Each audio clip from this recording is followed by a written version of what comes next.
Thank you, Madam Chair, Madam Ranking Member, for this bill hearing on my bill, which would make much-needed improvements to the Purchased and Referred Care Program within IHS.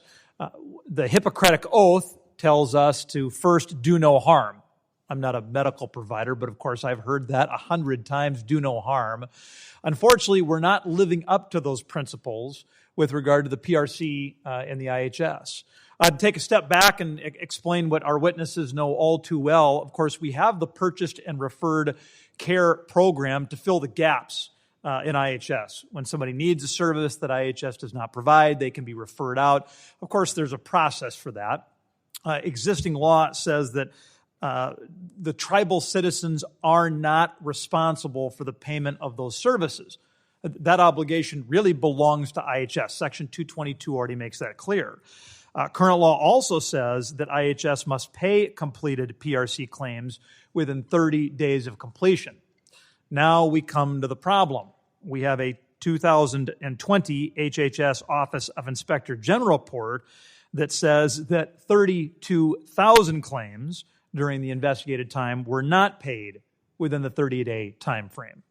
Of course, this puts providers in a bad spot as well. All too often, they are not knowledgeable about the existing rules requiring that it is IHS on the hook and not the tribal citizens. They will, unfortunately, in many cases, when they don't get paid and they don't get paid and they don't get paid, they will turn these claims, that number one, they will submit them to the IHS enrollee. Of course, many of the tribal citizens know that this is not their bill to be paid, so they don't pay it. And so then the provider will turn this claim over to a credit rating agency, which can cause a series of, as Chairman Whiteclay said, cascading problems, a cascade of issues. When your credit report is hit, that makes it more difficult to get loans. Of course, that means it's more difficult to get a home. That means it's more difficult to get cars. Why? We don't have to have these ripple of effects if we would just have a system that worked better. That is really, Madam Chair, Madam Ranking Member, at the heart of this bill. The bill is straightforward insofar as it does just three things. Number one, it strengthens Section 222 by making it even more clear that tribal citizens, IHS enrollees, are not obligated to make these payments. This is the responsibility of IHS alone. Number two, it instructs the Secretary that he or she is required to do a better job of letting PRC providers and patients know that the patients are not to be held liable for any of these debts. And then number three, it also holds IHS accountable by making sure that they pay patients within, to the extent the patients voluntarily opt into making some of these payments.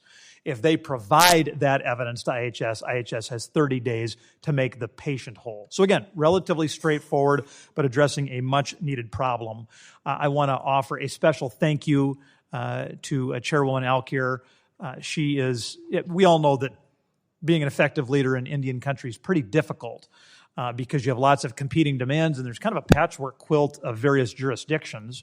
I would note that not only does she have to deal with the state of South Dakota and Congressman Dusty Johnson, what is much worse is that she has to deal with North Dakota's Kelly Armstrong in the House as well.